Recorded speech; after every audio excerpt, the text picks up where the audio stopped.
शेतकऱ्यांच्या कर्जमाफीच्या बाबतीमध्ये माननीय मुख्यमंत्री महोदय यांनी जो निर्णय आता या ठिकाणी जाहीर केलाय त्याच्यामुळे सर्व शेतकऱ्यांच्या वतीनं मी त्यांचे आभार मानतो आणि आम्ही माननीय मुख्यमंत्री महोदयांकडे एक मागणी केलेली आहे की ऊसतोड कामगारांचा 3 वर्षाचा कराराची मुदत ही संपलेली आहे तेव्हा सहकार मंत्री साखर संघ आणि यांच्याशी तातडीने बोलून ऊसतोड कामगारांच्या कराराच्या बाबतीत वाढीच्या कराराच्या बाबतीत लवकरात लवकर निर्णय घ्यावा।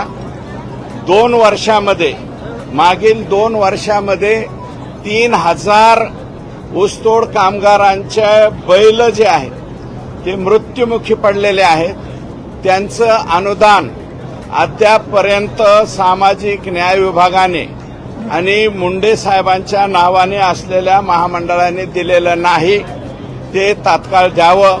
तसेच 1% ऊसतोड कामगारांच्या पैशातनं टीडीएस कापला जातोय, कृपया हा टीडीएस कापू नये अशा प्रकारची मुकादमांची आणि ऊसतोड कामगारांची मागणी आहे। ती आम्ही माननीय मुख्यमंत्री महोदयांकडे अर्थमंत्री म्हणून त्या ठिकाणी केलेली आहे।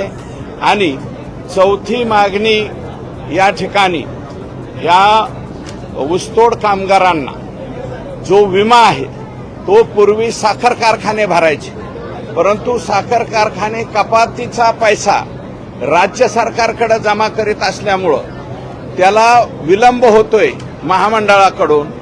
तर ऊसतोड कामगार निघायच्या अगोदर, ट्रान्झिट करण्याच्या अगोदर ऊसतोड कामगारांचा विमा भरावा, म्हणजे गावाकडून निघल्याच्या नंतर कारखान्यावर जाईपर्यंत त्याचा कसल्याही प्रकारे जर दुर्दैवानं अपघात झाला तर त्याची रक्कम विम्याची त्याच्या कुटुंबियांना मिळाली पाहिजे।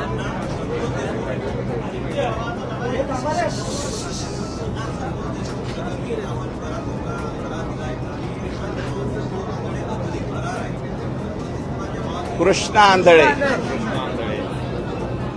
हे काय आहे की साधारणतः अशा मर्डर केसेसमध्ये 5 पेक्षा 6 पेक्षा 7 पेक्षा ज्या प्रकरणामध्ये आरोपी असतात, कधी कधी एखाद दुसरा आरोपी हा केसचा निकाल शेवटपर्यंत लागेपर्यंत सुद्धा भेटत नाही। कारण अशा प्रकारचे आरोपी हे राज्याच्या बाहेर जाऊ शकतात, वेश बदलून त्या ठिकाणी वेगळं काहीतरी काम चालू करू शकतात, किंवा भारत देश सोडून लगतच्या असलेल्या नेपाळ सारख्या छोट्या देशामध्ये सुद्धा हे लोक जातात।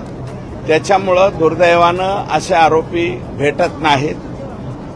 सीआयडीचा, कारण हा तपास सीआयडीकडे आहे, सीआयडीचा पुरेपूर प्रयत्न त्या ठिकाणी आहे त्याला जेरबंद करण्याचा, आणि तो लवकरात लवकर हो अशा प्रकारची अपेक्षा।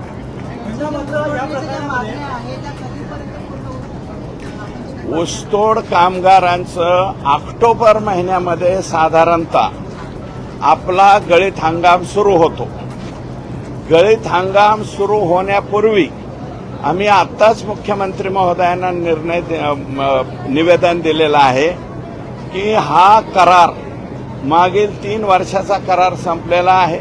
महागाई मोठ्या प्रमाणावरती वाढलेली आहे आणि मागच्या वेळेस 34% भाववाढ मिळाली होती।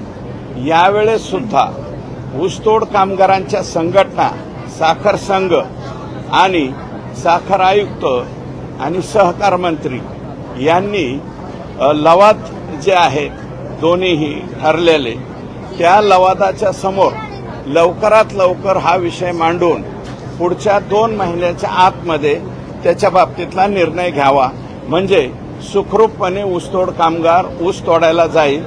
कारण इथल्या करारावर कर्नाटक राज्य सुद्धा अवलंबून आहे, गुजरातमध्ये आमचा ऊस तोडला जातो तो सुद्धा अवलंबून आहे, आणि काही मध्य प्रदेशापर्यंत जातो, आणि काही आमचा ऊसतोड कामगार तामिळनाडू राज्यापर्यंत ऊस तोडायला जातो।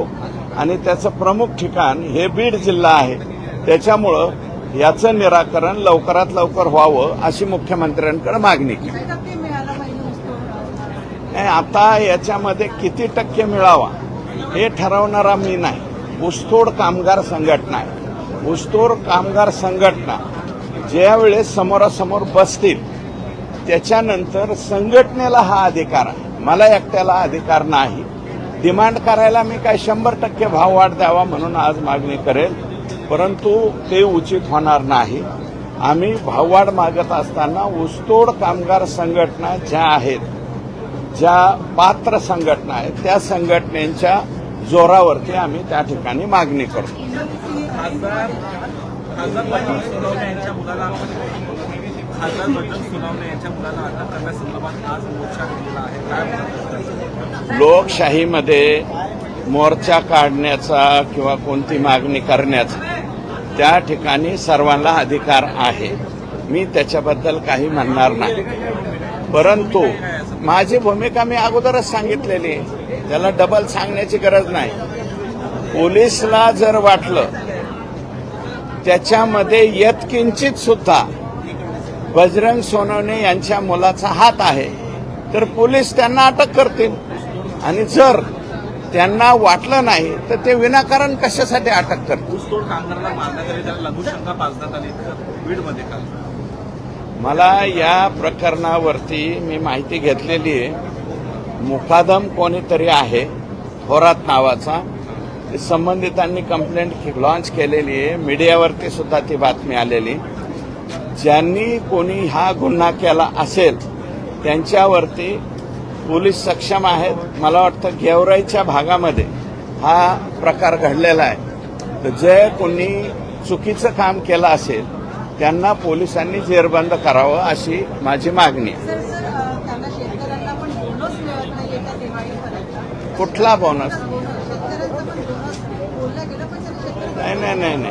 हा जो धानाच्या बोनसच्या संदर्भामध्ये चर्चा झालेली आहे, धानाच्या बोनसच्या संदर्भामध्ये मुख्यमंत्र्यांनी एवढं सांगितलेलं आहे की आता काही दिवस थांबा, मी पुढच्या अधिवेशन अजून धानाचं पीक लागलं असेल आता तर मुख्यमंत्री महोदयांच्याच परिसरातला, विशेषतः गोंदिया, भंडारा, पूर्व विदर्भातला हा प्रश्न आहे. मुख्यमंत्री महोदय पूर्व विदर्भाच्या बाबतीमध्ये, कारण बोनस वाढवून देण्याची प्रथा आणि परंपरा ही देवेंद्र फडणवीस साहेबांनी चालू केलेली आहे, त्याच्यामुळे ते अधिकचा बोनस देतील.